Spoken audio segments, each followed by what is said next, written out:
Hello there, Capricorns. Welcome to your weekly reading. I'm not going to be able to December. I wish you so much prosperity. I know that this year has been very, very, very rough, and I feel so bad, but I know it has been really, really rough. Saturn is kicking your butt.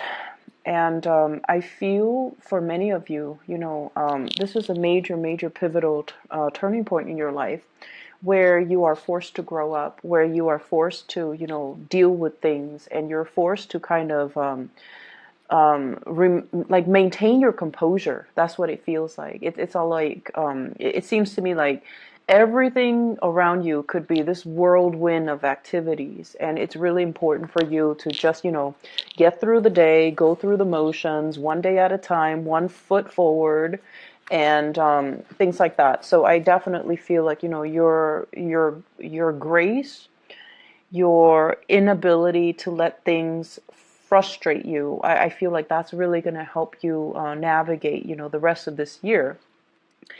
When I was shuffling the cards, what I saw was, I don't know if any of you are familiar with that movie Fantasia. It's a Disney movie. It's the original Fantasia. I believe it came out in the 90s. But there was this scene after the rain. There's this goddess. She's like the rainbow goddess. And she glides across the sky, and her dress is made up of all the colors of the rainbow.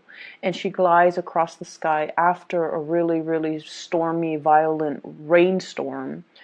And she kind of like goes over the sky in an arch, and she forms the rainbow, and the rainbow remains in the sky. And that's what it feels like to me. As we round out this year, many of you are at a point where I feel like, things have been really rough. You've had a lot of responsibilities imposed upon you. And I feel for many of you, you were playing educator, you were playing caretaker, you were playing the role of almost like a surrogate mother or father to somebody that is significantly younger, or, they could be biologically younger, or they could just be inexperienced in some capacity.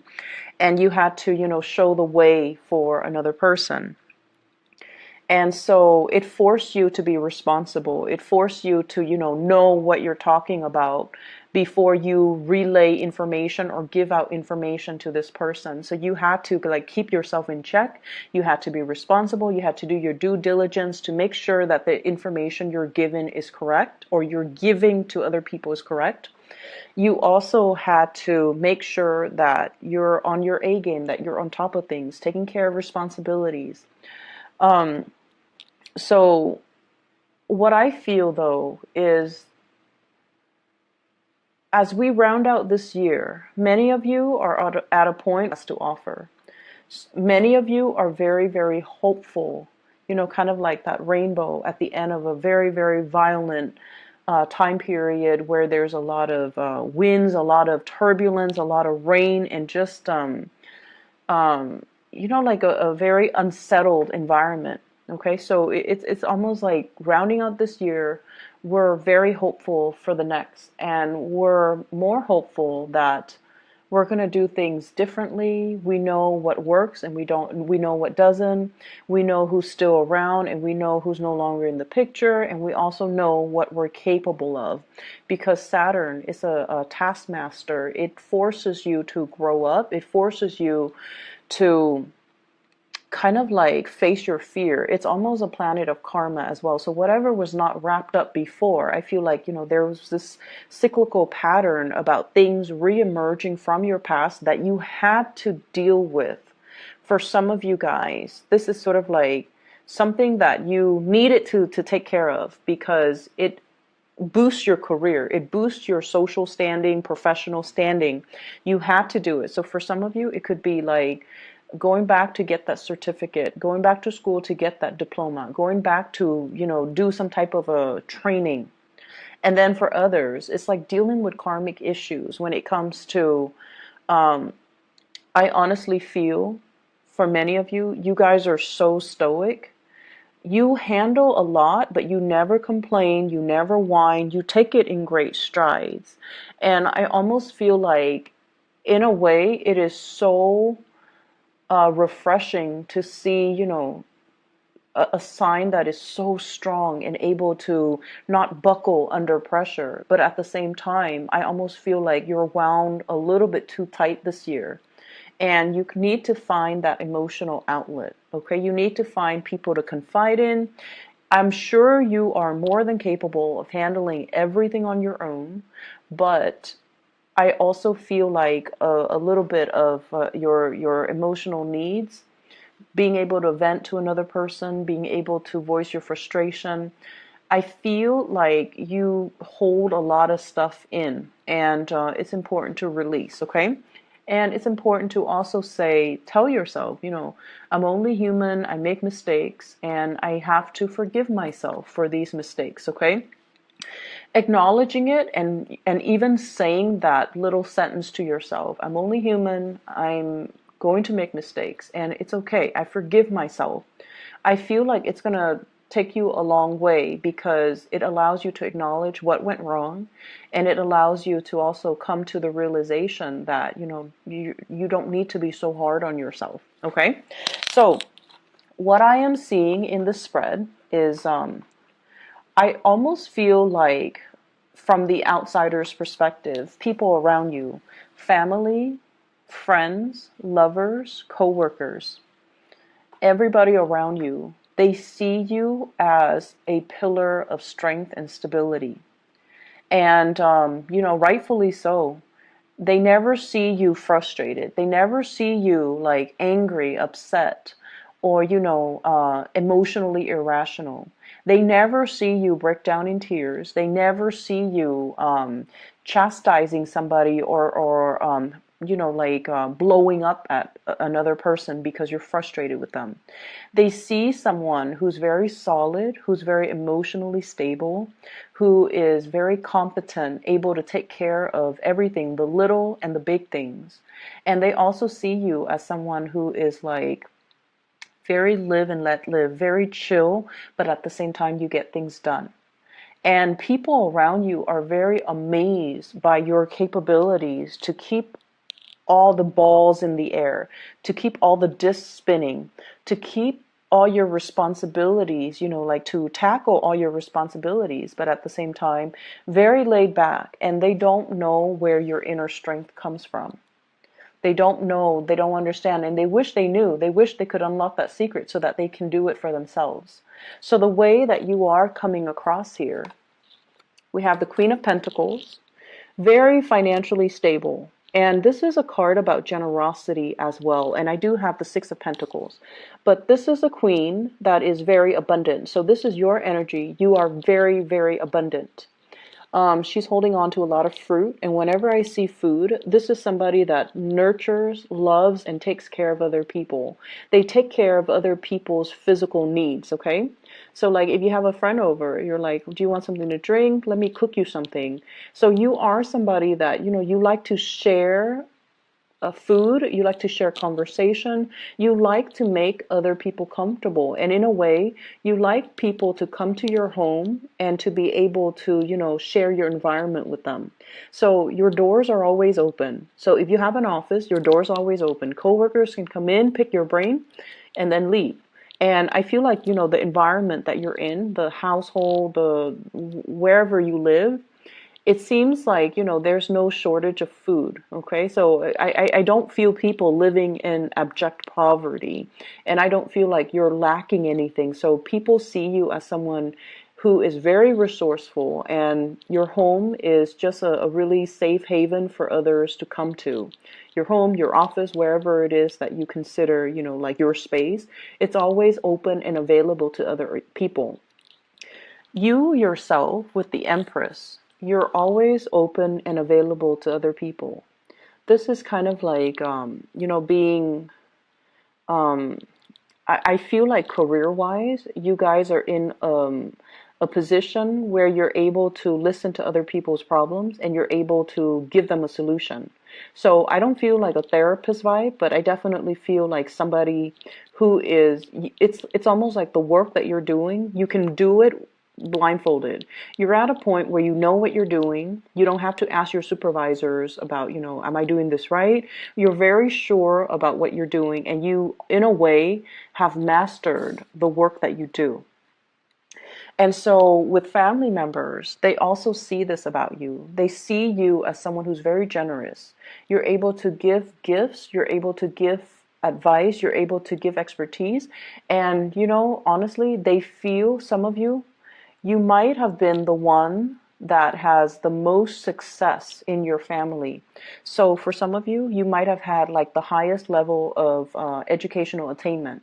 So for example, if your parents, finish high school, and all your siblings tried to go to college, and for whatever reason life things just didn't align. They might have gotten married, and then their educational attainment went on the wayside.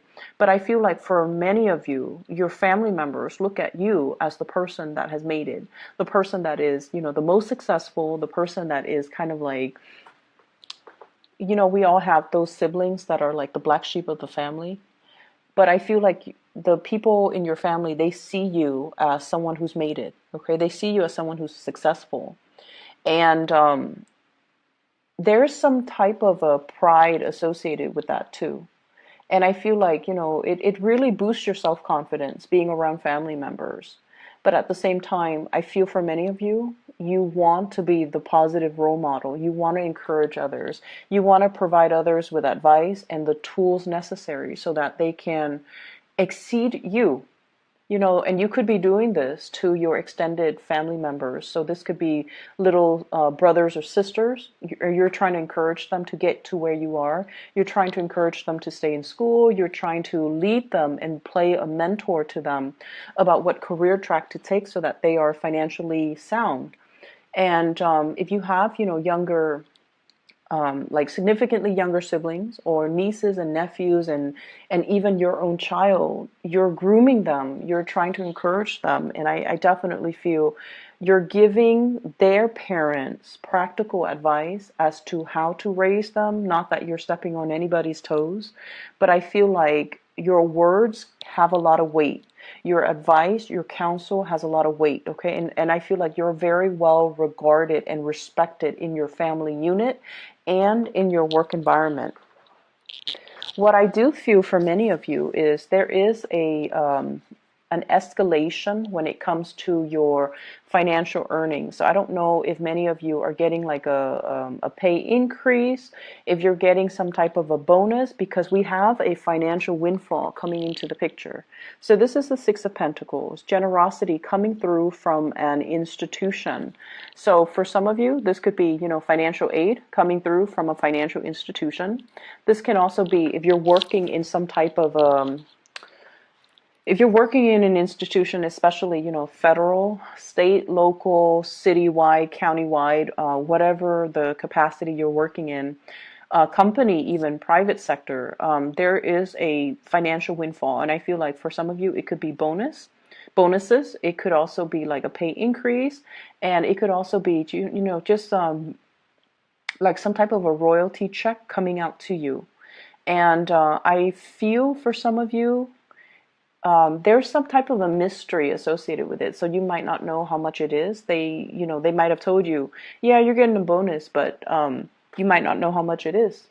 You might be kept in the dark, going to exceed your expectation. So for example, if you have been thinking, maybe 4,000 bonus, it might be 6,000. So I feel like it is going to exceed your expectation. And it is something that it's something that is going to be a lot more than you anticipated. Okay. What I'm also feeling as well is I feel like there's somebody in your life that is, I'm sensing almost like you watch them grow up. What I feel though is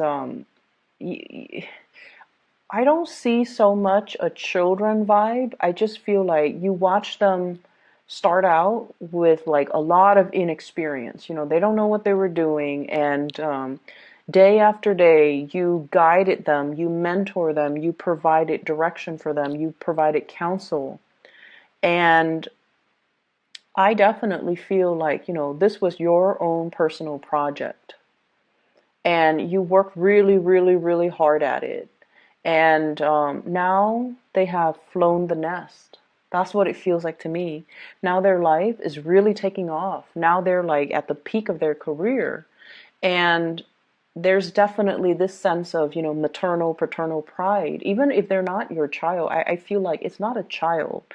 I feel for many of you, this could be a birth of a project.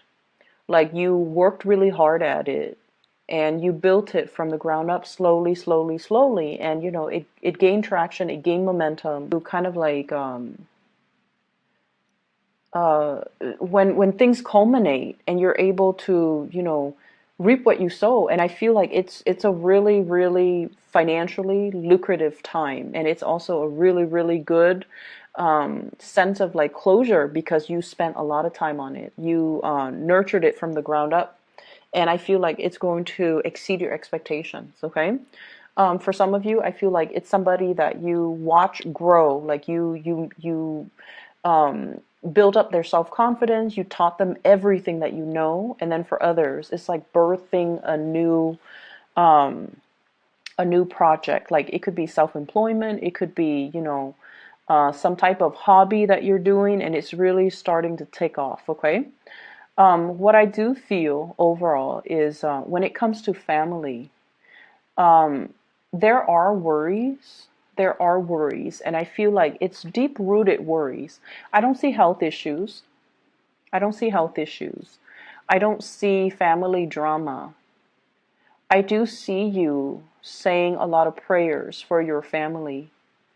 I do see you worried about them, and I see a lot of people.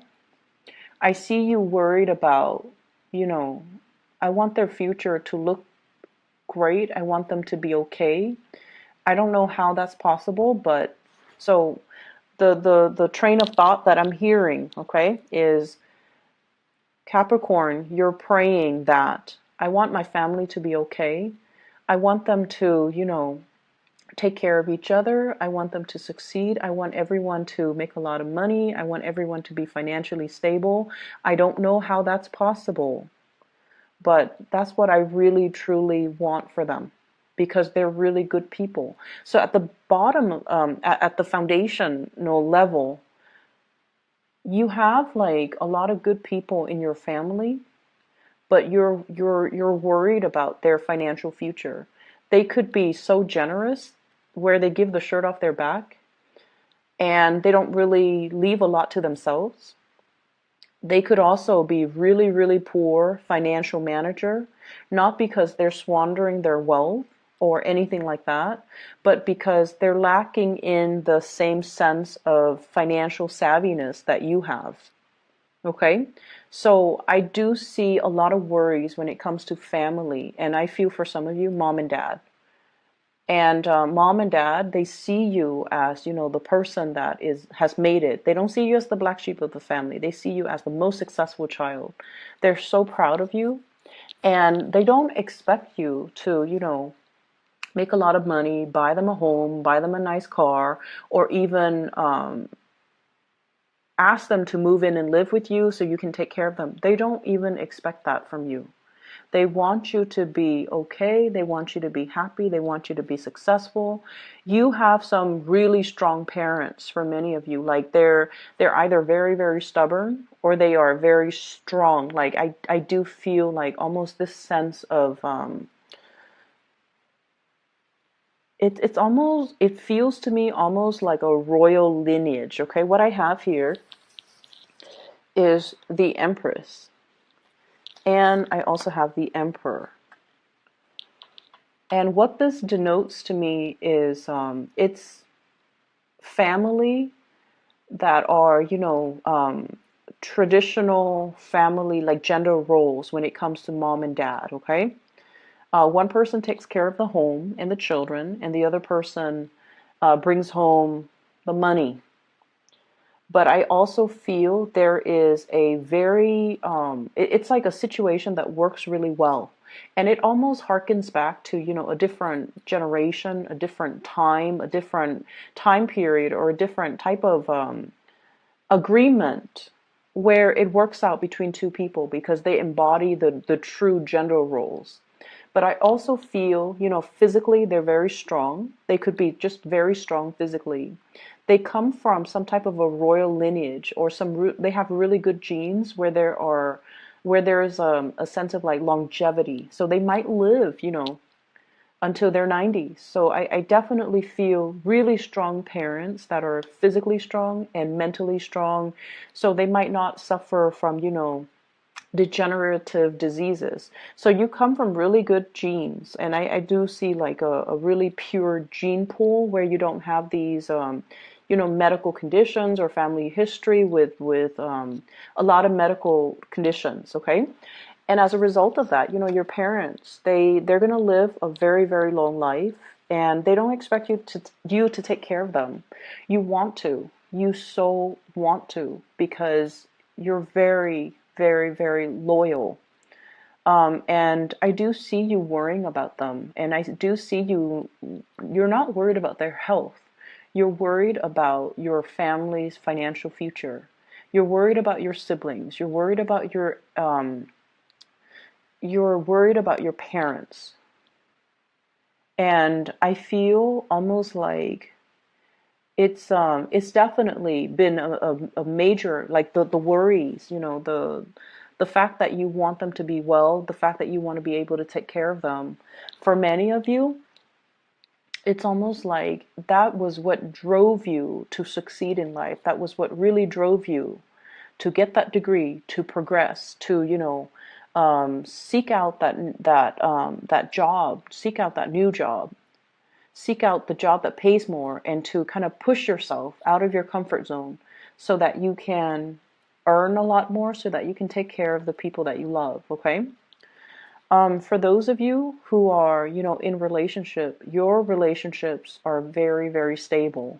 I do feel here with the Empress and the Emperor, this is a match made in heaven. This is sort of like one person takes care of one aspect, the other person takes care of another. So you guys are seen as a power couple. You generate a lot of money. You generate a lot of respect. People see the two of you and they're like, wow, that's a really good fit. The Empress and the Emperor, it's a very, very good fit. Okay, it's almost like a karmic, destined type of a relationship. You guys complement each other very, very well as well. So you don't even need to be, in a heterosexual relationship. If you are in a stable relationship, if you have somebody that you call your girlfriend or your boyfriend or your husband or your wife or your significant other, whatever the situation is, you guys are seen as a power couple. And between the two of you, I do see property. I do see a lot of money, pooled resources. And I also feel like, fire sign, Sagittarius, Aries, or Leo for some of you in a relationship with them, or an earth sign, a Taurus, a Virgo, or a Capricorn. But either way, your partner is reaching a point of success. And your partner has, for some of you, your partner has a lot more money than you, or they make a lot more money than you, and that's fine. For those of you who are in a relationship where your partner is not making a lot of money, they're on their way, they're catching up. And, there's nothing wrong with that. But I definitely feel like, they're on their way. Their career is blossoming. And I feel like being with you has really inspired them as well. For those who are single, I do feel, many of you are very, very occupied with your finances. You're very occupied with your career. You're very occupied as well with just the maintenance that you have to do in your own life. And so this year hasn't been great when it comes to dating, but I definitely feel, I don't know why, but like this leaps and bounds when it comes to your financial earnings, when it comes to your status. I definitely see opportunities for vertical movement when it comes to your professional life. Okay. I feel like next year is definitely going to be, it's going to be a very important year. All right. that's what I have for you guys. And the other thing that I want to mention as well, when I saw that rainbow, I was thinking about, inclusion, okay? Including people from all walks of life, including people with all sexual orientation, including people with, from every angle of the world. So I definitely feel you guys are just very, very, very inclusive. You don't have prejudices. You accept people as people. And I feel like it's this beautiful energy about live and let live. It's this beautiful energy about, you don't care if someone comes in, if it's a stranger, you don't care about the gossips and the rumors going around. You take everybody at face value, and you assess people based on your own, I guess, like judgment. And I feel like that is one of the most beautiful thing ever, that you don't let these preconceived notions, or you don't let other people's words or rumors or gossip taint your judgment of another person. And because of that, you're able to look at people and see the good and the bad, but you see the value in people. And you're very understanding that we are all humans, we all make mistakes. And so I want you to extend that as well to yourself. Extend that mantra to yourself. I am only human. I make mistakes, and it's okay. All right. So be kind. You're very kind to others, but you need to also be very kind to yourself, and don't put so much pressure on yourself to be perfect. Okay. We're heading into a really good year, Capricorns. I do wish you guys all the best. You guys are one of my favorite signs, and I just know that things are going to look up, okay? The rainbow is coming out. It's the end of the rain, and you guys are going to love